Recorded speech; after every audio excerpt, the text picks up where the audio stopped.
তারা অন্যায় লিখেছে না, এগুলো অন্যায় লিখেনি, ঠিক আছে। তো তুমি কি আমাকে কিছু বলতে চাও? আল্লাহ বলছেন ওকে, তুমি কি আমাকে কিছু বলতে চাও? জি না, আমি কিছু বলতে চাই না। তখন আল্লাহ বলবেন, শোনো, তুমি মানুষ হয়ে মানুষের দোষ ত্রুটি ঢেকে রাখতে, আমি আল্লাহ হয়ে তোমার দোষ ত্রুটি ঢেকে রাখতে পারি না। যাও, তোমার বিচার হবে না, মাফ করে দিলাম। তা আপনি যে সাংবাদিক, মানুষের দিন রাত দোষ ত্রুটি লিখেন আর পেপারে দেন, তো এইটা কি? তা আপনাকে যে আমি বলেছি ভিক্ষা করে খেতে, ভিক্ষা করে খাবেন কেন? ওটা তো আমার একটা কথার গতি, কাজ করে খাবেন। আর ভিক্ষা করা একটা উপার্জনের শেষ পথ, ভিক্ষা করা একটা উপার্জনের শেষ পথ। সব সময় বলি, 1 দিনমজুরি, 2 চাকরি, 3 জমি চাষ, 4 ব্যবসা, ছোট হোক আর বড় হোক। এ হলো 4টে উপার্জনের পথ। যেটা সহজ হবে পৃথিবীতে সেটাই বাছাই করতে হবে। তবে ব্যবসার সবচেয়ে উত্তম পথ। সত্যবাদী বিশ্বস্ত ব্যবসায়ীরা বিচার মাঠে নবীদের সাথে জান্নাতে থাকবেন। ব্যবসা ছোট হোক, কলার ব্যবসা হোক, তাতে কি আছে? রাস্তা রাস্তায় জুতা স্যান্ডেলের ব্যবসা হোক, তাতে আসা যায় না। সত্যবাদী বিশ্বস্ত ব্যবসায়ীরা নবীদের সাথে জান্নাতে থাকবেন। সত্যবাদী বিশ্বস্ত ব্যবসায়ীরা নবীদের সাথে জান্নাতে থাকবেন। তো মিথ্যা কথায় ব্যবসা করে যে বলে 300 টাকা দামের কিনা কাপড় অথচ 200 টাকা, আল্লাহর, এর কি হবে? ঢাকা বায়তুল মোকাররমের চতুর্দিকে জুমার দিনে কাপড় বিক্রি হয়, তো একজন বলে পাঞ্জাবি, আরেকজন বলে 3000, এইভাবে তারা চিল্লায়। একজন বলে পাঞ্জাবি, আরেকজন বলে 3000 দিয়ে সন্ধ্যা পর্যন্ত বিক্রি করেছে। বাড়ি যাচ্ছে আর বলছে, লাভ যে হয়েছে না আজকে, সে যা পাঞ্জাবির দাম তো 300 টাকা, কত দিয়ে বিক্রি করেছে?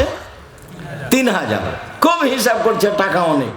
বিশ্বাস করেন আপনি, 3 মাস পরে গিয়ে দেখেন লোকটাও নয়, দোকানও নয়, ব্যবসা নেই, সব উড়ে গেছে। প্রতারণা আমি বুঝতে না পারি, কিন্তু প্রতারণা আল্লাহ বুঝেন। কিভাবে তোমাকে ধ্বংস করা লাগবে সেই পথঘাট তার জানা আছে, আমার জানা নেই, তোমার জানা নেই। ব্যবসা করো সৎভাবে, ব্যবসা মানুষের উপকার, ব্যবসা অসহায় মানুষের পাশে দাঁড়ানোর পথ পন্থা।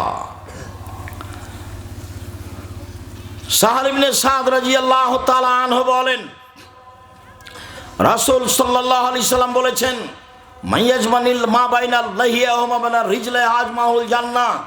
পৃথিবীর মানুষ শুনে রেখো, তোমরা যদি 2টা জিনিসের জিম্মেদারি নিতে পারো, আমি মুহাম্মদ সাল্লাল্লাহু আলাইহি সাল্লাম তোমাকে জান্নাতে নিয়ে যাওয়ার জিম্মেদারি নিলাম।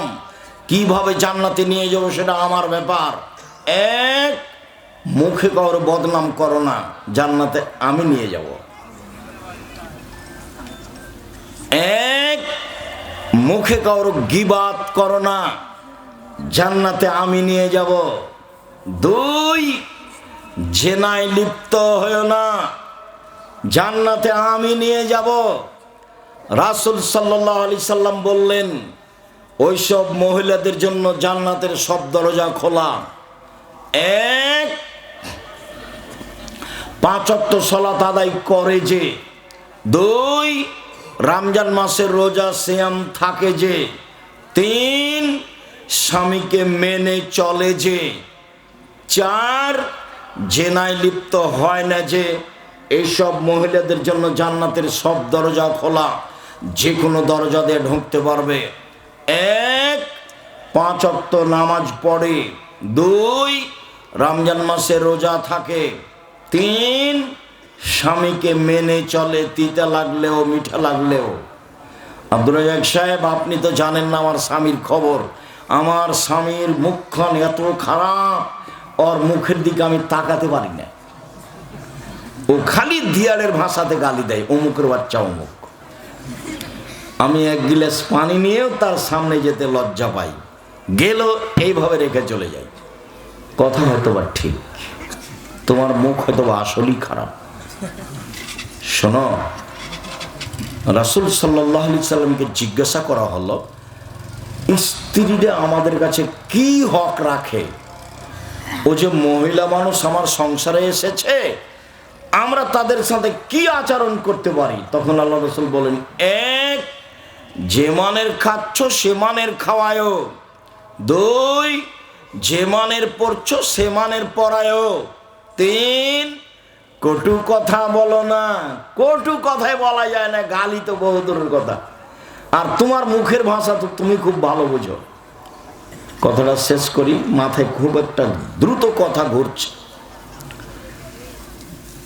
তিন, কটু কথা বলো না, ঠোঁট মোটা বলো না, রং কালো বলো না, দেখতে খারাপ লাগে এই কথা বলো না।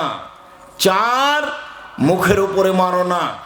পাঁচ, নিজের বাড়ি ছাড়া কোথাও থাকতে দিও না, যেতে দিও না। চাঁপাইনবাবগঞ্জ জেলার রাজশাহী এতদা অঞ্চলের লাহের খাওয়া বেটি ছেলের বাতিল। মাস মাস বাপের বাড়ি গিয়ে থাকে, এটা চলবে না।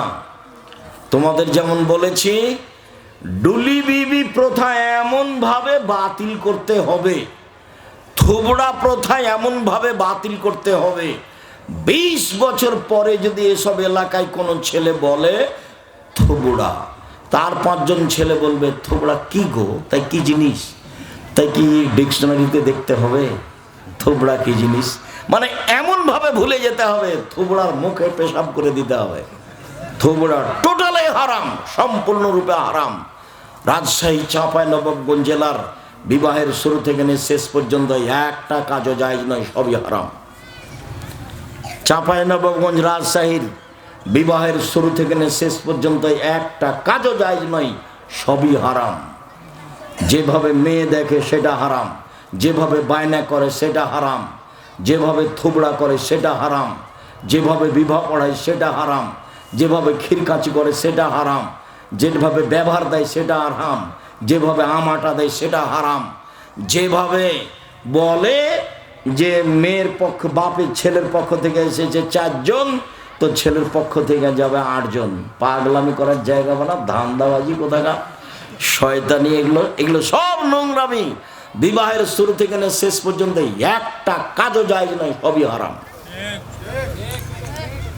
আমি চাঁপাইনবাবগঞ্জের মানুষ, সাহস করে কেউ দাঁড়াবে এরকম সাহস রাখে এরকম জানি না কেউ। আর আমি জেনে শুনে কথা বলি, আমার বুকে খুব সাহস। ক্ষমতা দেখানো নাই, দলিল। কথা বললে দলিল প্রমাণ দিতে হবে, নাহলে ঘুঘরা তুলে দেব। খুব ভালোভাবে মনে রাখতে হবে, মুখের উপরে সাহস করে কথা বলা খুবই কঠিন। ক্ষমতা দেখিয়ে মাঠ দখল করা ভিন্ন জিনিস, শরীয়তের কাছে টিকে থাকা খুব ভিন্ন জিনিস। সম্মানিত দিনী ভাই বোন, জাতির যদি রাস্তাঘাট করে দিতে না পারি, জাতির যদি স্কুল কলেজ করে দিতে না পারি, জাতিকে চূড়ান্ত সঠিক ধর্ম দিতে পারবো ইনশাআল্লাহ।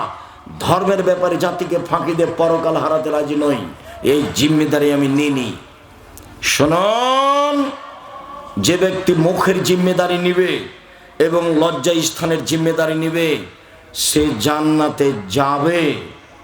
শুনুন, 5 ওয়াক্ত সালাত আদায় করলো মহিলা, রমজান মাসে সিয়াম থাকলো, স্বামীকে মেনে চললো, তিতা লাগলেও মিঠা লাগলেও জেনায় লিপ্ত হলো না, সে জান্নাতে যাবেই। তার জান্নাতের সব দরজা খোলা।